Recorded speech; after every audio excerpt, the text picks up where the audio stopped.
የአውሮፓ ቻምፒየንስ ሊግ ትላንትና በርከት ያሉ ጨዋታዎች ነበሩ በሊግ መልክ ስለሚደረግ በሁለት ቀናት ውስጥ ብዙ ጨዋታዎች ናቸው የሚደረጉት ከዚያ ውጪ ዛሬም የሚደረጉ ጨዋታዎች አሉ እነሱን ውጤቶች እናነሳለን የትላንቶቹን ውጤቶችና የዛሬ ጨዋታዎችን የኢትዮጵያ ብሔራዊ ቡድንን የተመለከተ መረጃ እናነሳለን እንግዲህ ሰፊውን ጉዳይ የሚወስደው የአውሮፓ ቻምፒየንስ ሊግ ነው እንደምታውቁት ትላንትና በነበሩ ጨዋታዎች ላይ አንድ ተጫዋቾች ቀድሞ ከነሱ በፊት ታሪክ የሰሩ ተጫዋቾችን ገደል ተጋርተዋል አንዳንዶቹ ሽንፈቶች ብዙ የሚያነጋግሩ ናቸው እና ደግሞ የተለየ ምሽት ያሳለፉ ተጫዋቾች አሉ በዚህ ውድድር አመት አይቀመስ የሚመስሉ ተጫዋቾችን ያያየን ነው እነሱን እናነሳለን ዛሬ ከሚደረጉ ጨዋታዎች መካከል በዋናነት የሚጠበቀው የባርሴሎና እና የፓሪስ ሳን ዠርማን ጨዋታ ነው ትልቁ ትኩረት ይሄኛው ጨዋታ ነው ባለፈው ውድድር አመት የመድረኩ አሸናፊ ነው ፓሪስ ሳን ዠርማን ባርሴሎና እንዴት ባለ መንገድ ከግማሽ ፍጻሜ ወይም ከፍጻሜ ውጪ እንደሆነ እናስታውሳለን የብዙዎች ምኞት የነበረው እንዲያውም ኢንተር ሚላንን አሸንፎ በፍጻሜው ፓሪስ ሳን ዠርማን ከባርሴሎና ብናይ ሚል ምኞት ነበር በብዙ መንገድ የተለወጠ ባርሴሎናን እና በዚያው ልክ ደግሞ በቻምፒየንስ ሊግ ከረጅም ጊዜያቶች በኋላ በቡድን እሳቤ ውስጥ የተለየ ፓሪስ ሳን ዠርማን አይተን ስለነበር የሁለቱን ጨዋታ ብናይ የሚል ጉጉት ነበር የፍጻሜው ጨዋታ ብዙዎች እንደገመቱት ሆኖ ነው ያለቀው የፓሪስ ሳን ዠርማን በላይነት ይኖረው ይችላል የሚል ስጋት ነበር ያንን ፍጻሜ ነበር ያየነው እንግዲህ አሁን በሊግ ፌዝ ይገናኛሉ በዚህኛው አመት ምናልባት ሁለቱም ክለቦች ባለፈው ውድድር አመት ቁመና ላይ ናቸው ብሎ ለመናገር የሚያስደፍርበት ወቅት ላይ ያለን አይመስለኝም እርግጥ ነው ፓሪስ ሳን ዠርማን ከቻምፒየንስ ማን ከክለቦች ዓለም ዋንጫ ሽንፈት በኋላ በሊግ ባለፈው ለመጀመሪያ ጊዜ በማርሴይ ተሸንፏል ከዚያው ያሉ ጨዋታዎችን አሸንፏል ባርሴሎና በጥሩ ጥንካሬ እየተጓዘ ነው ግን ደግሞ እስካሁን የባለፈው ውድድር አመት ሪትማቸውን ሁለቱም አግኝተዋል በያላምንም እኔ በግሌ ዛሬ ምሽት ይጫወታሉ ይሄኛው ጨዋታ በጉጉት ይጠበቃል አድማጮቻችን ሐሳብ አስተያየት ጥያቄ ካላቸው ቢልኩልን ለማስተናገድ ዝግጁ ነን የአውሮፓ ቻምፒየንስ ሊግ ትላንትና ምሽት የነበሩ ጨዋታዎችን ውጤቶችን እናንሳ ትላንት እንግዲህ ትልልቅ ጨዋታዎች ነበሩ ምናልባት ከተጋጣሚዎች ባህሪ አንፃር እና ከክለቦች ደረጃ አንፃር ከለካ ነው በትልቅነት ለማንሳት ሊከብደን ይችላል ለምሳሌ ትላንት ትኩረት ከሳቡ ጨዋታዎች መካከል አንደኛው የቼልሲ እና የቤኒፊካ ጨዋታ ነው ከጨዋታው አስቀድሞ ከዚያው ውጪ ማርሴይ ከአያክስ ያደርጉት የነበረው ጨዋታ እንደዚህ ብዙዎች ትኩረት የነበረበት ነው ሌላኛው በቱርክ የተደረገው የጋላታሳራይ እና የሊቨርፑል ጨዋታ ከጨዋታው በፊትም ከጨዋታው በኋላም እንደጠበቅነው በአዳዲስ ነገሮች ያስመለከተን ጨዋታ ነበረ ሊቨርፑል ትላንትና ተሸንፏል በተከታታይ ለሁለተኛ ጊዜ ነው ሽንፈት ሲገጥመው ቪክቶር ኦሲሜሄን በፍጹም ቅጣት ምት የጋላታሳራይን የማሸነፊያ ግብ አስቆጥሯል ከዚያው ውጪ ለሊቨርፑል ብዙ ነገሮች መቀየር እንዳለባቸው የሚያሳይ አይነት ይመስላል በተለይ የመጀመሪያውን ተመራጩን ቋሚ 11 ይዞ በማይገባባቸው ጨዋታዎች እንዴት እንደሚቸገር ትላንት በድጋሚ ተመልክተናል በጨዋታው ላይ የገዘፈ ብልጫ ነበረው ብሎ ለማንሳትም የሚያስቸግር ይመስለኛል ከኳስ ቁጥጥር ውጪ ባሉ መለኪያዎች ለምሳሌ 67% የኳስ ቁጥጥር ወስዷል ግን ደግሞ ባደረጋቸው ሙከራዎች ልክ ጥራት ያላቸው የግብ ዕድሎችን የፈጠረ ቡድን አልነበረም ሊቨርፑል ትላንትና 16 ሙከራዎች አድርጓል ከነዚህ መካከል በኤክስፔክትድ ጎልስ ወይም ሊቆጠሩ ይገባቸው በነበሩ የግብ ዕድሎች ከለካ ነው ሁለት ግብ እንኳን የጠራ ዕድል አልነበረው አትሊስት ግን አንድ ግብ ማስቆጠር ይችል እንደነበረ ስታቱ ያሳያል ግን ደግሞ ጋላታሳራይ እንዴት ትልልቅ ጨዋታዎችን መርታት እንዳለበት ጠንቅቆ የሚያውቅ ቡድን እንደሆነ ትላንት ከሊቨርፑል ጋር በነበረው ጨዋታ በሚገባ አስመልክቶናል በጨዋታው አስቀድሞ 16ኛው ደቂቃ ላይ ነው ግብ ያስቆጠረው ስለዚህ የተቀሩትን የሁለተኛው አጋማሽ ጨምሮና በመጀመሪያው አጋማሽ ያሉትን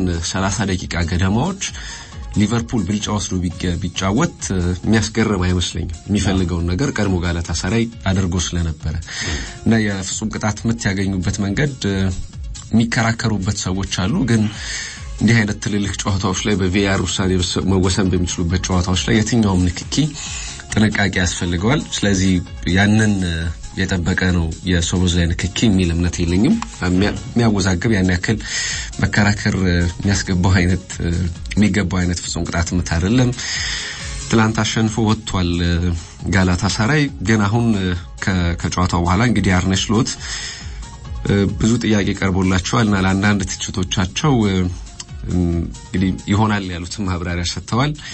ለምሳሌ ቡድኑን እያቀያየሩ ስለሚጠቀሟቸው ተጫዋቾችና ሮቴሽንን በተመለከተ ተጠይቀው ሁሉ ጊዜ ስለፈለኩ አይደለም ተጫዋቾችን የማቀያየረው እና አንዳንድ ፕሪሲዝን ያልሰሩ ተጫዋቾች አሉን ስለዚህ እነሱን በእያንዳንዱ ጨዋታዎች ላይ 90 ደቂቃ ልናጫውታቸው አንችልም የሚል አስተያየታቸውን ሰጥተዋል። እንግዲህ ከነሱ መካከል አንደኛው ቀያሪ ወንበር ላይ ትናንትና የነበረው አሌክሳንደር አይዛክ ነው። ስለዚህ በየጨዋታው መጫወት ቋሚ ሆኖ መጫወት አይችልም የሚል መልስ ሰጥተዋል። ተከታታይ 3 ጨዋታዎችን ለማድረግ አንዳንድ ተጫዋቾች ዝግጁ አይደሉም በሚልም እንደዚሁ መልስ ሰጥተዋል። እንግዲህ ከቀያሪ ወንበር ላይ ከነበሩ ተጫዋቾች መካከል አንደኛው መሐመድ ሳላህ ነው። ስለዚህ እሱ ለዚህ ዝግጁ ካልነበረ አላውቅም እንግዲህ የተቀሩ ተጫዋቾች ላይ ጥያቄ ሊያነሱ ይችላል ይሆናል። ግን ብዙዎች አሁን ሳላህ ሲኖርና ሳይኖር ሊቨርፑል ልዩነቱ ግልጽ ነው። በሜዳ ውስጥ ግብ ላይ ያስቆጥር ይችላል ወይ የመጨረሻ ኳስ ላይ ያቀብል ይችላል። ግን እንዴት ተጋጣሚን የሚያሸብር አይነት ተጫዋች እንደሆነ ግልጽ ነው። ከዚያ ውጭ ክፍተቶች ካሉ ከሳላህ በላይ ብልህ ተጫዋች የለም ለሊቨርፑል በአደገኛ ሰዓት ላይ ሊደርስ የሚችል ተጫዋች ነው። ያንን ነው ትላንትና ያጡት። ከመጀመሪያው እስከ መጨረሻው ሳላህ ፕሬዘንሱ እንደሚያስፈልግ በደንብ አይተናል። ከዚያ ውጪ በብዙ ተጫዋቾችን ደግሞ በተከታታይ መጠቀም የጉዳት አደጋዎች አሉት። ስለዚህ እሱን ለመከላከል ያንን አድርገናል። ብቻዬን የወሰንኩት ውሳኔ አይደለም። ከሌሎች የቡድን አባላቶች ጋር ተነጋግረን የወሰነው ውሳኔ ነው። ግን በጣም ትክክለኛ ውሳኔ ነው የሚል አስተያየታቸውን ሰጥተዋል። ሽንፈቱን በተመለከተ ከፓላስ ጋር ከነበረው ሽንፈት የተለየ ነው። በሁለተኛው አጋማሽ ጨዋታውን ለመቀየር የቻለንን ሁሉ አድርገናል። ግን ደግሞ የኛ ድክመት ብቻ ሳይሆን የጋላታሳራይ ጥንካሬ ነው። ስለዚህ ለነሱ አድናቆት መስጠት ያስፈልጋል፣ እነሱ ማድረግ ያስፈልጋል የሚል አስተያየታቸውን ሰጥተዋል። ስለ ቡድን ጥራታቸው እንደዚሁ አንስተዋል። 25 እና 26 ተጫዋቾች የሉንም። ስለዚህ አሁን ባለው ሁኔታ 2 እና 3 ተጫዋቾች የሚጎዱብን ከሆነ የ15 እና 16 ዓመት ተጫዋቾችን ሪዮን ጎማና ትሬኒዮንን ልንጠቀም እንገደዳለን እና ያንን የምናደርግ ከሆነና በእያንዳንዱ ጨዋታ እነሱን የምናጫውት ከሆነ ደግሞ ነገሮች የበለጠ ይወሳሰባሉ። ስለዚህ እሱን ለማስቀረት ነው አንደኛው የሮቴሽኑ ዓላማ የሚል ምላሽ ሰጥተዋል። ከዚያ ውጪ አሊሰንና ኤኪቲኬ በትናንትናው ጨዋታ ላይ ተጎድተዋል። እንግዲህ ትልቁ ጉዳት እጦት እሱ ይመስለኛል። አሁን የፕሪሚየር ሊግ ዋንጫን ለማንሳት አንደኛው የሚያስፈልገው ኤሌመንት ጉዳትን ማስወገድ ነው። ባለፉት ጊዜያት አርሰናል ሲቸገር የነበረበት ምክንያት እሱ እንደሆነ እናውቃለን። ወሳኝ ተጫዋቾቹን ሳይዝ ያደረጋቸው ጨዋታዎች ብዙ ናቸው። አሁን ሊቨርፑል ባለፈው ዓመት ከጉዳት ነፃ የሆነ አይነት ቡድን ነበር የተመለከትነው። እድለኛ ነበር በብዙ ነገሮች። እንግዲህ በጊዜ እንዲህ አይነት ጉዳቶች መምጣት ጀምረዋል አሁን። ስለዚህ የፕሪሚየር ሊጉን ፉክክር በደንብ ተስፋ ሰጪ እንዲሆን የሚያደርግ ይመስለኛል። እንግዲህ ፖዚቲቭ ባይሆንም ጉዳትን አንስቶ እንደዚያ ማለት ባይቻልም ግን ደግሞ ባላንስ ለመሆን አንዳንዴ የሚያስፈልግ ይመስለኛል በቡድን ውስጥ የሚኖሩ ጉዳቶች። ስለዚህ ከቼልሲ ጋር በሚደረግ ጨዋታ አይኖሩም። ትልቅ ጨዋታ ነው ይሄኛው ጨዋታ። ሁለቱም ተጫዋቾች እንደማይኖሩ አሰልጣኙ ማረጋገጫ ሰጥተዋል። ለምን ያክል ጊዜ እንደሚኖሩ ከሜዳ እንደሚርቁ አልነግራችሁም እና በጥቂት በጉዳቶቹ የተበሳጩ ይመስላልና እኔ የፊዚዮቴራፒስት ባለሙያ አይደለሁም። ስለ ጉዳት መጠኖች አጠይቁኝ በሚል ዲያም ኮስተር ብለው ተናግረዋል። ቪክቶር ኦሲሜንን በተመለከተ ትላንትና ታሪክ ሰርቷል። የመጀመሪያው ናይጄሪያዊ ተጫዋች ሆኗል ከ3 የተለያዩ ክለቦች ጋር በአውሮፓ ቻምፒዮንስ ሊግ ግብ በማስቆጠር ከሊል ጋር ያለ ለሊል ግብ አስቆጥሯል። በናፖሊ ያንን አድርጓል። ትናንትና ምሽት በጋላታሳራይ የቻምፒዮንስ ሊግ ግብ አስቆጥሯል እና ይሄ ታሪካዊ ናይጄሪያዊ ተጫዋች አድርጎታል። ሌላ በቻምፒዮንስ ሊጉ ትናንት የነበረው ጨዋታ እንግዲህ ባየር ሚኒክ ያደረገው ጨዋታ ነው። ይሄ ብዙ ግቦች የተቆጠሩበት ጨዋታ ነው። 5 ግቦች ተቆጥሮበታል። ምናልባት አዳዲስ ነገሮች ለመሞከር ትናንትና ቪንሴንት ኮምፓኒ ጥረት አድርጓል። 5-1 ፓፎስን ባሸነፉበት ጨዋታ ሃሪ ኬንና ኒኮላስ ጃክሰንን አንድ ላይ ተጠቅሟል እና ይሄ ብዙ የሚታሰብ አይመስልም። ምክንያቱም ኒኮላስ ጃክሰን ወደ ባየር ሚኒክ ሲዛወር የሃሪ ኬን ተጠባባቂ ሆኖ እንዲጫወት እሱ በማይኖርባቸው ጨዋታዎች ላይ እንዲሰለፍ ታስቦ የተደረገ ዝውውር እንደነበረ ስለምናውቅ ግን በተለየ መንገድ ትናንትና ፈጥሮ አስመልክቶናል። ሃሪኬንን ወደ ኋላ ስቦ ከሶስት የአማካይ ስፍራ ተጫዋቾች መካከል እንዳንደኛው አድርጎ በ10 ቁጥር ቦታ ላይ ነው የተጫወተው። ጃክሰን የፊት አጥቂ ብቸኛው የፊት አጥቂ ሆኖ ትላንትና በጨዋታው ላይ ተመልክተናል። ጥሩ እንቅስቃሴ ነበር ያደረገው፣ ግን ደግሞ ብዙ ነገሮች እንደሚጎሉትም በሚገባ ተመልክተናል። 2 አሲስት አድርጓል፣ 1 ግብ አስቆጥሯል። ይሄ ብዙ ሊመስለን ይችላል፣ ግን በጨዋታው ላይ ከነበሩ ድሎች አንፃር ምናየው ከሆነ አሁንም የሚቀረው ተጫዋች እንደሆነ በሚገባ አይተናል። የመጀመሪያ የኳስ ንክኪው በጣም ደካማ ነው። ከሳጥን ውጪ የሚያደርጋቸው ሙከራዎች ብዙ ጊዜ ኢላማቸውን የጠበቁ አይደሉም። ስለዚህ በቼልሲ ቤት የነበረው ችግር አሁንም በባየርን ቀጥሏል። ከግብ ጠባቂ ጋር 1-1 ሲገናኝ ሌላ በቼልሲ ቤት ያየነው እና ብዙ የቼልሲ ደጋፊዎች እንዲጠሉትና እንዲማረሩበት ያደረገው የ1-1 ግንኙነት አፈጻጸሙ ነው። ትላንት በሁለት አጋጣሚ ከግብ ጠባቂ ጋር ተገናኝቷል፣ አንዱንም አላስቆጠረም። አሁንም ይሄኛው ድክመቱ ቀጥሏል። ለቡድን ተለዋዋጭነት አይሰጥም። ሁሉ ጊዜ በፈጣኑ ሩጫው ብቻ ቡድንን ማሸበር ማጥቃት የሚፈልግ አይነት ተጫዋች ነው። አንዳንዴ በፈጣን ሩጫዎች መካከል የሚደረጉ ማፈግፈጎች ወይም ቀጥ ብሎ መቆም የተከላካዮችን ፖዚሽን እንዲስቱ ያደርጋል። ያንን የማድረግ ምንም አይነት ሐሳብ ያለው ተጫዋች አይደለም። እንዲህ አይነት ተለዋጭነት በፍጹም የተካነ ተጫዋች እንዳልሆነ በሚገባ አይተናል። ከሱ ርቆ ወይም ከሳጥኑ ርቆ አጥቂ ቦታ ላይ እንኳን ሳይጫወት ሃሪኬን በጣም አደገኛው ተጫዋች እንደሆነ በሚገባ ትናንትና በድጋሚ አይተናል። የጨዋታው ኮከብ እሱ ነው። 2 ግቦች አስቆጥሯል።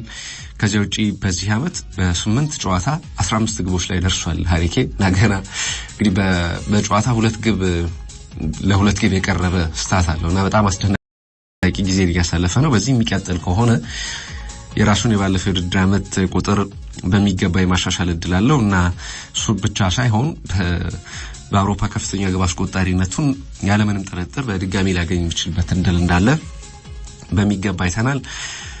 ጃክሰንን በተመለከተ ግን ከጨዋታው በኋላ በኢንስታግራም ገጹ ላይ መልእክት አስፍሯል እና ትክክለኛው የጨዋታ ብቃቴ ላይ አልደረስኩም፣ ለ2 ወራት ብቻ ነው ልምምድ የሰራሁት፣ ጨዋታንም አላከናወንኩም። ስለዚህ በየቀኑ የተሻለ የማች ፊትነስ ላይ ለመድረስ እሰራለሁ የሚል አስተያየቱን ሰጥቷል። ስለዚህ በመጠኑ ከትችት የሚያድነው አይነት አስተያየት ይመስለኛል ይሄኛው።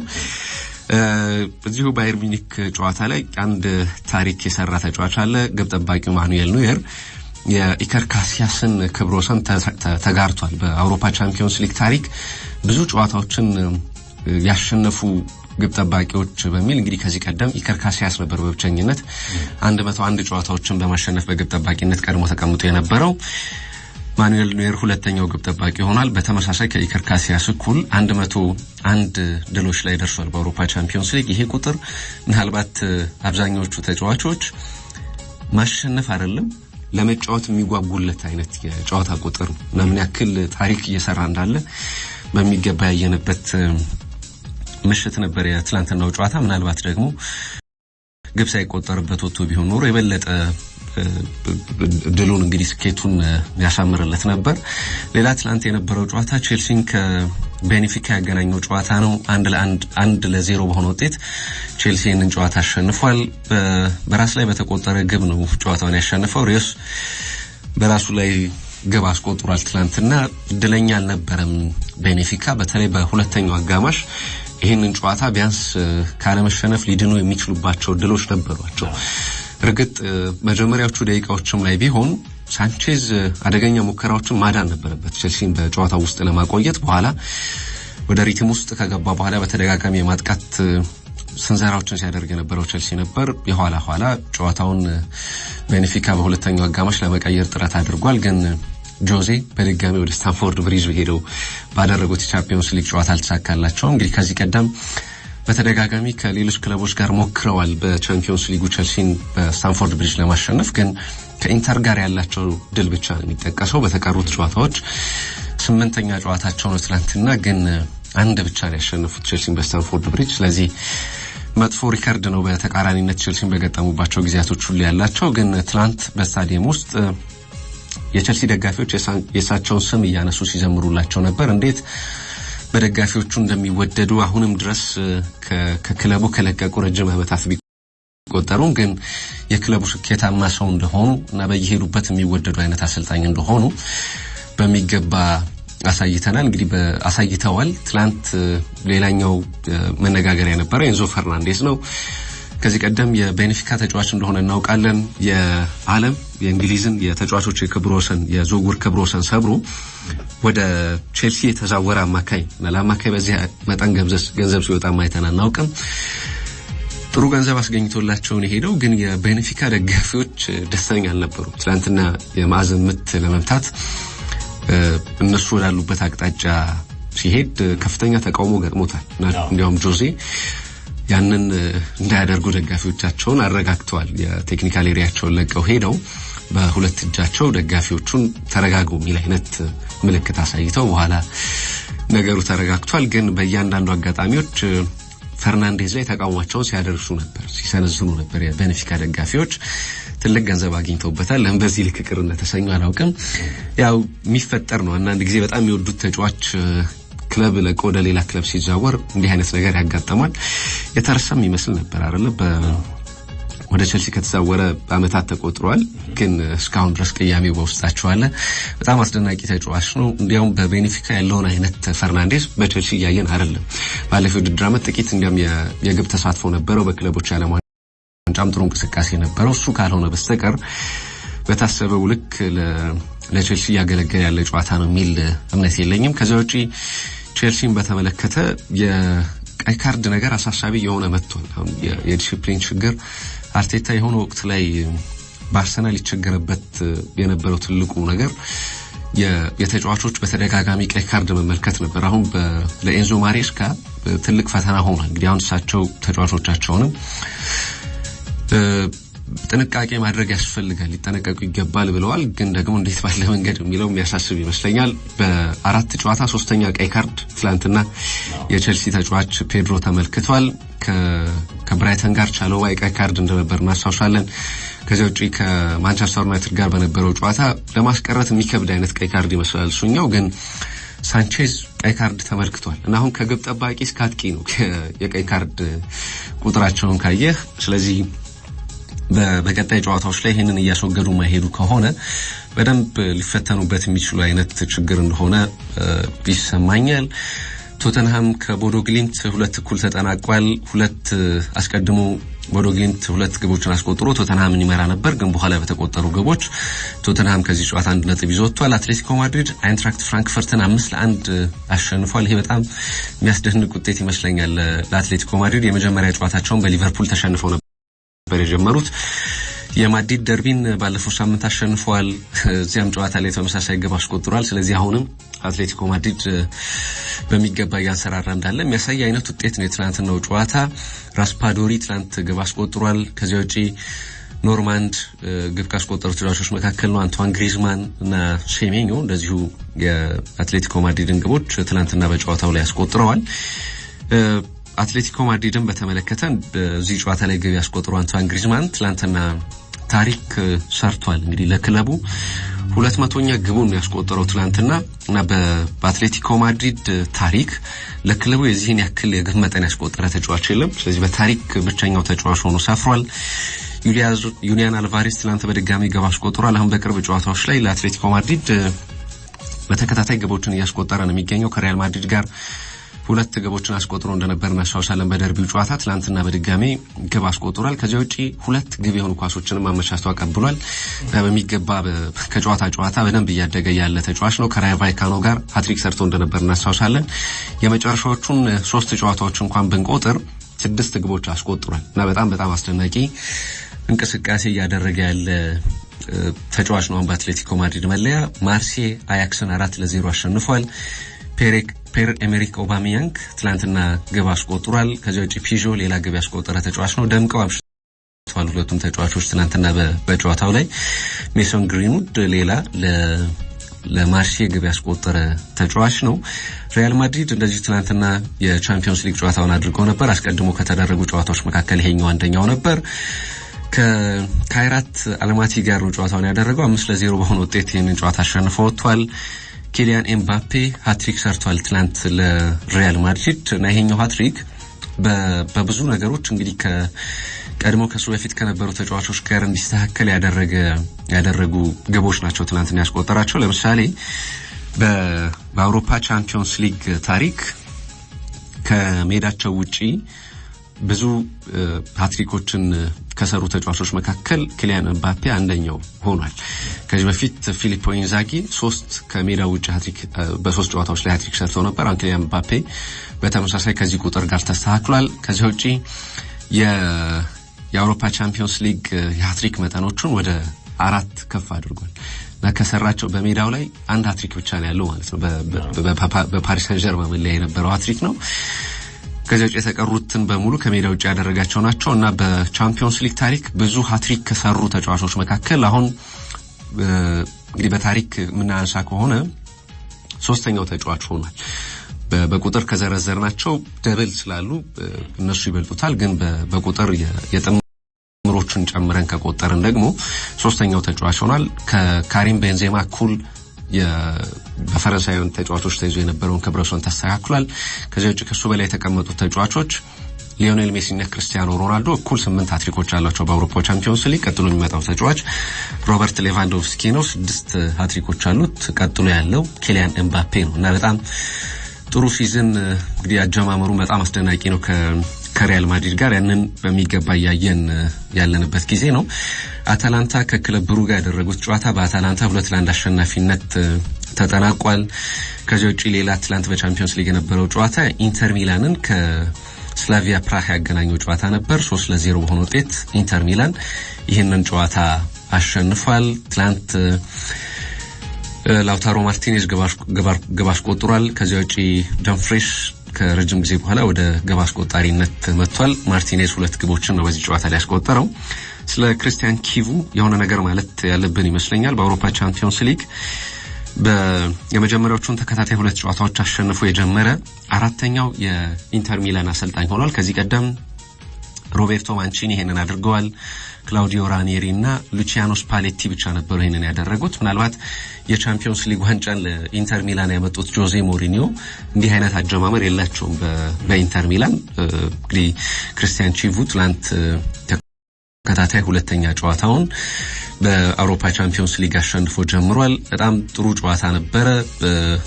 በደንብ ዶሚኔት አድርገው ነው ጨዋታቸውንም አሸንፎ የወጡት። በአጠቃላይ ትናንትና የነበሩት በአውሮፓ ቻምፒየንስ ሊግ የተደረጉት ጨዋታዎች እነዚህ ናቸው። ውጤቶቹ እነዚህን ይመስላሉ። ምናልባት የጨዋታ ኮከቦች በእያንዳንዱ ጨዋታ ላይ ስላላነሷቸው በዛ ስላለ ጨዋታው ጠቅለል አድርጎ ለማንሳት ያክል ከአታላንታ ከክለብ ብሩጋ ባደረጉት ጨዋታ የአታላንታው ተጫዋች ማሪዮ ፓሳሊች የጨዋታው ኮከብ ተብሏል። 2 ግቦች አስቆጠረው እሱ ነው።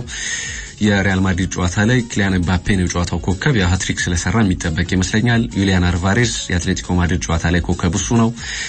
የቼልሲና የቤኒፊካ ጨዋታ ላይ ማርክ ኩኩሬያ በይፋዊ የቻምፒየንስ ሊግ ኮከብ ተጫዋች እሱ ነው። ማርከስ ቱራም የኢንተር ሚላን እና የስላቪያ ፕራግ የጨዋታ ኮከብ ሆኖ ተመርጧል። ቶተንሃም ከቦዶ ግሊምት ያደረጉት ጨዋታ ላይ ለቦዶ ግሊምት 2 ግቦች ያስቆጠረው የንስ ፒተር ሂው የጨዋታው ኮከብ ሆኖ ተመርጧል። ቪክቶር ኦሲሜሄን ሊቨርፑል ከጋላታሳራይ የነበረው ጨዋታ ላይ የጨዋታው ኮከብ እሱ ነው። ፒየር-ኤመሪክ ኦባሜያንግ የማርሴይና የአያክስ ጨዋታ ላይ ኮከብ ተጫዋች እሱ ነው። ከዚህ ውጪ ሃሪ ኬን ከባየርን ከፓፎስ ያደረጉት ጨዋታ ላይ የጨዋታው ኮከብ ሆኖ የተመረጠው ተጫዋች እሱ ነው። ዛሬ የሚደረጉ ጨዋታዎች አሉ በአውሮፓ ቻምፒየንስ ሊግ። ቀደም ሲል እንዳነሳ ነው የባርሴሎና እና የፓሪስ ሰን ዠርማን ጨዋታ በብዙ የሚጠበቅ ጨዋታ ነው። ባርሴሎና ይህንን ጨዋታ እንግዲህ ከዚህ ቀደም የነበረውን የሩብ ፍጻሜ ውጤት የሚበቀልበት ይሆናል ወይ አናውቅም፣ እንጠብቃለን። በሜዳውን ይህንን ጨዋታ የሚያደርገው ከዚያ ውጪ ከዚህ ጨዋታ አስቀድሞ እንግዲህ ሉዊስ ኤንሪኬ በጋዜጣዊ መግለጫቸው ላይ ፔድሪን አሞካሽቷል፣ ለኔ ልክ እንደ ሃሪ ፖተር ነው ሚል ሙገሳቸውን ሰጥተውታል። በጣም አስደናቂ ተጫዋች ነው፣ ምንም ጥያቄ የለውም። ሁሉን ነገር ማድረግ የሚችል ተጫዋች ነው እና ለዚህ ይመስላል ሃሪ ፖተር ነው በሚል የሰየሙት። የመጨረሻ 5 ጨዋታዎቻቸውን ፎርም ከተመለከተን ባርሴሎና ሁሉንም አሸንፏል። ቀደም እንዳነሳሁት በመግቢያችን ላይ እናስተዋውቅ እንዳነሳ ነው ፓሪስ ሰን ዠርማን በማርሴይ የደረሰበት ብቸኛው ሽንፈት ከመጨረሻ 5 ጨዋታዎቹ መካከል የሚጠቀሰው እሱ ነው። ሮያል ዩኒየን ከኒውካስል ይጫወታሉ። አርሰናል ከኦሎምፒያኮስ የሚደረግ ጨዋታ ነው። ኦሎምፒያኮስ በጣም አስደናቂ ብቃት ላይ የሚገኝ ክለብ ነው። ባለፈው ውድድር ዓመት የዩሮፓ ሊግ አሸናፊ እንደነበር እናስታውሳለን። ስለዚህ ከባድ ፈተና ለአርሰናል ይሰጣል ተብሎ ይታሰባል። በሜዳው ነው ይሄን ጨዋታ የሚያደርገው አርሰናል። የተለየ አዲስ ጉዳት የለም፣ ግን ነባር ተጫዋቾች ከጉዳት የማይመለሱ አሉ። ስለዚህ አርሰናልን በተመለከተ እሱ ነው። ባየር ሌቨርኩሰን ከፒኤስቪ፣ ዶርትመንድ ከአትሌቲክ ቢልባኦ፣ ሞናኮ ከማንቸስተር ሲቲ፣ ናፖሊ ከስፖርቲንግ ሊዝበን፣ ቪያሪያል ከዩቬንቱስ በአውሮፓ ቻምፒዮንስ ሊግ ዛሬ ምሽት የሚደረጉ ጨዋታዎች ናቸው።